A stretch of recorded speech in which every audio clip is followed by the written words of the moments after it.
Right, welcome to 25 item letter V challenge for general science, which focuses on physical sciences.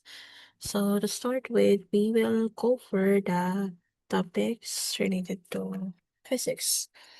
So for the first one, when a moving object, alright, I can see it, I can't read it. When a moving object stops due to friction, kinetic energy converts mainly to, alright, so what is friction? Friction is the opposite of motion. Okay, so if the motion goes here, then friction goes the opposite. So it resists the motion.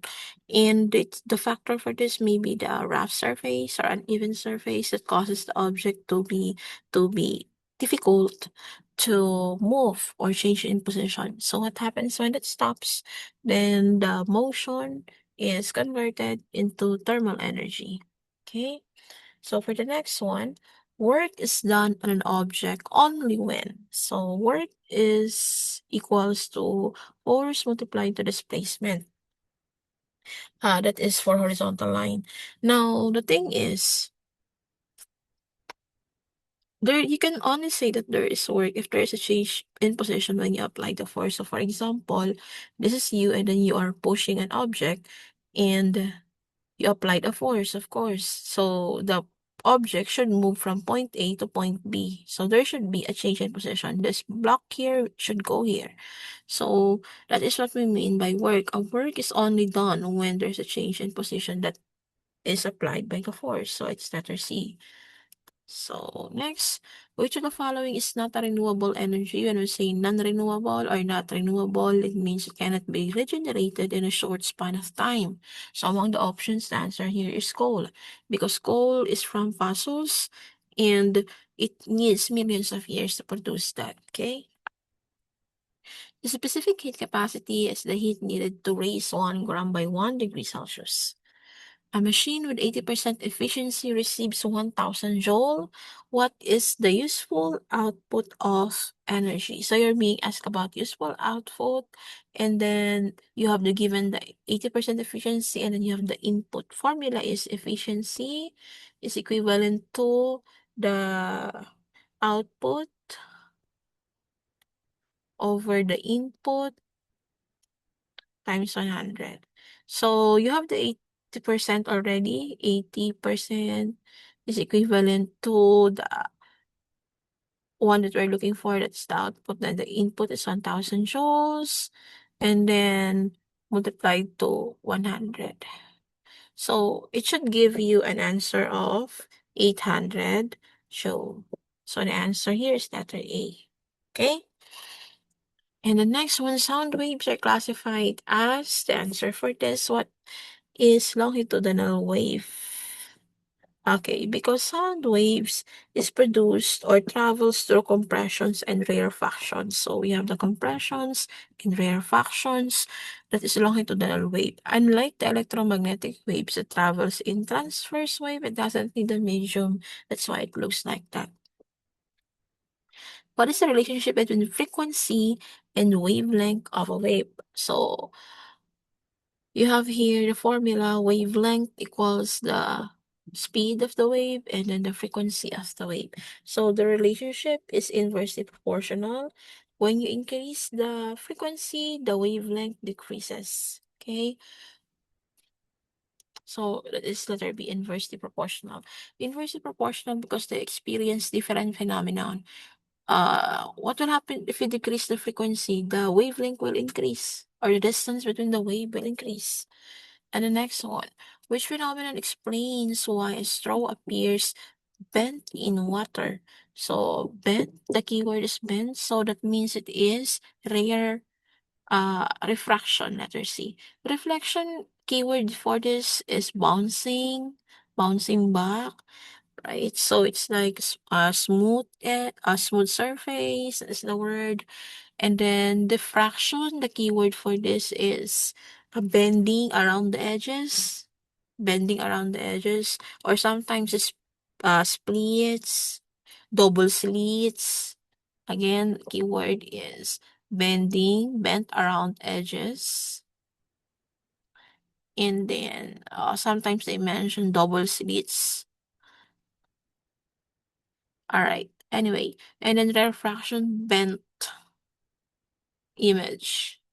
Dispersion is you may have the keyword of prism or separation of colors. Yeah, that is the keyword for that. Anyway, the Doppler the Doppler effect describes a change in what's the answer here? The answer is letter B. Observe. Where's that? Observe frequency when source or observer moves. So the answer is letter B. And the next one, which color of visible light has the highest frequency? So we have here a chart, and then you will look on the frequency. Our answer should be what? Should be violet, because you can see this is the highest frequency, 670 to 790. So I have mentioned they have inverse proportionality. When the frequency is high, the wavelength is low earlier, right? So the answer here is violet. And the next one, total internal reflection occurs when light travels from, all right, what's your answer? Letter B, more dense to less dense medium beyond the critical angle. Keyword for total internal reflection is there's a mention of critical angle. In total internal reflection is that you are looking exactly on the surface. Like for example, when the sky is reflected in a clear water, and it's like the water is like a sky, so it means it's total reflection of the image, very very smooth surface. So that is the answer. And the next one, which part of the electromagnetic spectrum has the longest wavelength? Look here, what's your answer? What has the longest wavelength? Oh, this is from visible light. Okay, so your answer here should be what? Radio waves. The answer is radio waves. It's not this. Okay. The bending of waves. Oh, bending of waves keyword is around. So what's that? It is diffraction. A wave has a frequency of 500 hertz and a wavelength of 0.68 meters. What is its speed? So we have the formula for speed, which is speed equals the frequency or multiplied to lambda. If you will recall, this is the formula earlier that we have. The lambda equals the speed over the frequency. And then since you only need, you can actually impose a triangle on this. So you will have this one and then the lambda here. So just cover the speed. You just multiply the frequency and the lambda. So speed is equivalent to 500. The frequency is 500 given here, multiplied to the 0.68 wavelength. So you should have an answer of 340 meters per second. Letter A. Ohm's law states that a formula for Ohm's law is I equals VR, or in I is current, the V is the voltage, R is the resistance. So current is equals to the voltage divided by resistance. So the answer is letter C. Or sometimes textbooks would say the current is directly proportional to voltage, since both of them are in numerator, and inversely proportional to resistance. So something like that. And the next one, in a series circuit, the total resistance is letter C, the sum of all individual resistances. What is the SI unit for electric charge? Coulomb. The answer is Coulomb. Okay.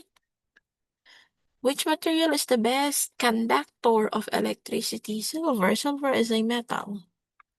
A magnetic field is produced by, what's your answer?